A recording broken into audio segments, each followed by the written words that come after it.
On va faire un petit rappel de la troisième.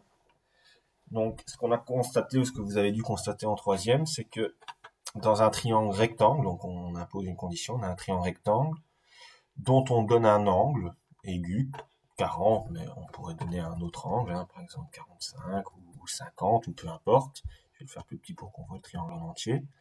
Et donc, si dans un triangle rectangle, on associe un angle aigu de 40 degrés, je suis sûr qu'en faisant un rapport de longueur, je vais toujours obtenir la même chose, quelle que soit la longueur des côtés de ce triangle rectangle ayant un angle de 40.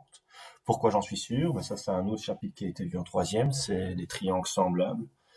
Donc, le petit triangle qui apparaît là sur votre écran est un triangle rectangle ayant un angle de 40. Celui-ci est aussi un triangle rectangle ayant un angle de 40. Or, vous avez vu les cas de similitude.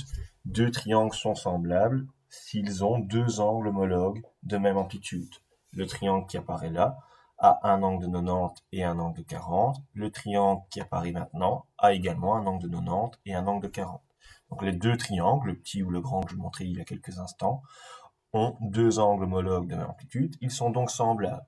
Qu'est-ce que ça implique d'avoir des triangles semblables? Ça veut dire que les côtés sont de longueur proportionnelle. Donc, si je fais un rapport de deux côtés de ce petit triangle, je suis sûr et certain qu'en faisant le rapport des longueurs homologues de ce grand triangle, j'obtiendrai la même chose.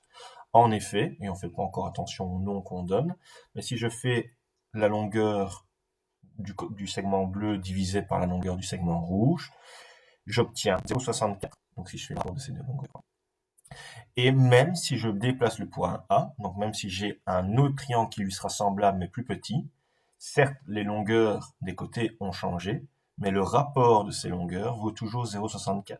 Donc si je bascule, on constate bien que la longueur du segment AB ou CB varie, mais le rapport des deux longueurs ne varie pas. Donc pour un angle de 40 dans un triangle rectangle, je suis sûr que si je fais côté bleu sur côté rouge, j'obtiendrai toujours 0,64. Pourquoi? Parce qu'on a un angle de 40. Donc à un angle de 40 degrés est associé le nombre 0,64, quel que soit le triangle rectangle ayant un angle de 40. Mais puisqu'il y a un nombre associé à l'angle 40 degrés, on va donner un nom à ce nombre. Ce nombre 0,64, on va appeler ça le sinus de l'angle 40. Le sinus parce qu'on joue avec certaines longueurs. Donc ce mot sinus peut changer. On peut utiliser le mot cosinus, on peut utiliser le mot tangente. Il en existe d'autres, mais c'est les trois qu'on utilise principalement en troisième. Pourquoi le sinus? Ici, parce qu'on joue avec le côté opposé à l'angle de 40. Donc le côté bleu n'est rien d'autre que le côté opposé, comme c'est indiqué ici. Et le côté rouge n'est rien d'autre que l'hypoténuse. Systématiquement, quand on aura un triangle rectangle et un angle associé, si on fait le rapport du côté opposé sur l'hypoténuse, ce rapport est un nombre constant qu'on appellera sinus de l'angle.